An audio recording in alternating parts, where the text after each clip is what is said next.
আসসালামু আলাইকুম। Microsoft Excel ফুল কোর্সে সবাইকে স্বাগত জানাচ্ছি। আর আজকের ভিডিওতে আমরা দেখব যে how to create chart in Excel, কীভাবে এক্সেলে চার্ট ক্রিয়েট করব। দেখুন, আমাদের এখানে ডেটা রয়েছে, যেমন এখানে আমাদের শার্ট, প্যান্ট, টি শার্ট, গেঞ্জি এরকম আমাদের কিন্তু বিভিন্ন ধরনের পণ্য রয়েছে এবং এখানে রয়েছে হচ্ছে মান্থলি প্রোডাকশন টার্গেট।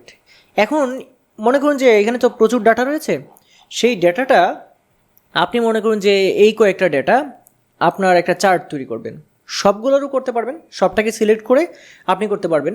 আমি একটু এই পর্যন্ত দেখাচ্ছি। মনে করুন এই পর্যন্ত কয়েকটা ডাটা, যেমন এখানে পণ্যের নাম আছে, এখানে পণ্যের প্রোডাকশন টার্গেট রয়েছে কত।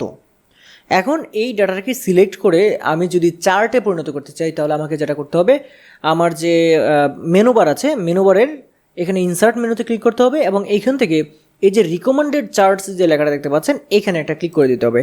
তাহলে কিন্তু রিকমেন্ডেড চার্টসগুলো আমার এখানে চলে আসবে।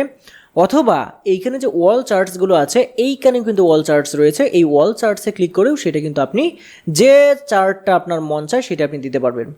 আমি এখানে রিকমেন্ডেড চার্টসে ক্লিক করে এখান থেকে এই চার্টটাতে ক্লিক করে ওকেতে ক্লিক করছি।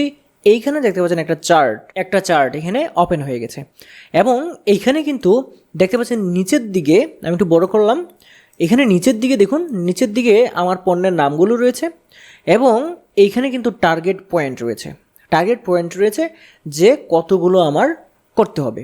যেমন এখানে শার্টের মধ্যে দেখুন 10,000, প্যান্ট, এই যে মানে এটা হচ্ছে মানে আপনি প্রেজেন্টেশন উপস্থাপনের জন্য এই চার্টটা তৈরি করা হয়। সো বন্ধুরা, এই চার্টগুলোকে আপনি যদি চেঞ্জ করতে চান, এই দেখুন বাইরে ক্লিক করুন, চার্টের এই ডিজাইন অপশনটা থাকবে না, চার্টের উপরে ক্লিক করুন, চার্টের সমস্ত ডিজাইন অপশন চলে আসবে।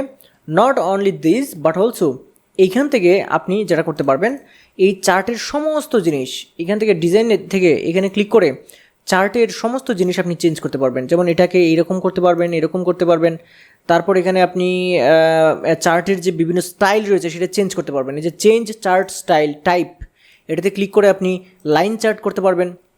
এখানে লাইন চার্টে যদি আপনি ক্লিক করে দেন, লাইন চার্ট হবে, এই যে লাইন চার্ট হয়ে গেছে। আবার এখানে চেঞ্জে ক্লিক করে আপনি পাই চার্ট করতে পারবেন, এই যে পাই চার্টে ক্লিক করলে আপনার পাই চার্ট হয়ে যাবে। এরকম সমস্ত জিনিস আপনি কিন্তু করতে পারবেন। সো বন্ধুরা, আশা করছি আপনি বুঝতে পেরেছেন যে কীভাবে আপনি আপনার এক্সেলে আপনি চার্ট ইনসার্ট করবেন, এই চার্টগুলোকে কীভাবে কাস্টমাইজ করবেন, চার্টের স্টাইল কীভাবে চেঞ্জ করবেন। আপনি এখানে চলে আসুন, এখান থেকে আপনি আস্তে আস্তে করে সবগুলো এক্সপ্লোর করুন, দেখবেন যে একদম স্মুথ হয়ে গেছে।